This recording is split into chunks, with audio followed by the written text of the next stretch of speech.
ಎಲ್ಲರಿಗೆ ನಮಸ್ಕಾರ. ನಮ್ದು CG ಫಿಟ್ಮೆಂಟ್ ಸೆಂಟರ್ ಹೊಸಪೇಟೆಯಿಂದ ಇದು ವಿಡಿಯೋ ತಗೊಳ್ತಾ ಇದ್ದೀನಿ. ಈಗ ಹೊಸ ಮಾಡೆಲ್ ಟೊಯೋಟಾ ರೂಮಿಯನ್ ಫಿಟ್ಟಿಂಗ್ ಆಗಿದೆ. ಎಲ್ಲ ಡಿಸ್ಪ್ಲೇ ನಾವು ತೋರಿಸ್ತಾ ಇದೀವಿ, ನೋಡ್ಕೊಡಿ. ನಿಜೋದು ಇದು ಹೈ ಪ್ರೆಷರ್ ರೆಡ್ಯೂಸರ್, ಇದು ಇಂಜೆಕ್ಟರ್ ರೈಲ್, ಆಮೇಲೆ ಇದು ECM ಅಂತ ಹೇಳ್ತಾರೆ, ಆಮೇಲೆ ECU ಅಂತ ಹೇಳ್ತಾರೆ.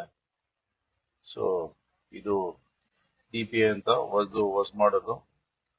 ಆಮೇಲೆ ನೋಡಿ, ಇದು ಹೊಸದು ಡಿಸ್ಪ್ಲೇ ಸ್ವಿಚ್ ಸೂಪರ್ ಆಗಿದೆ.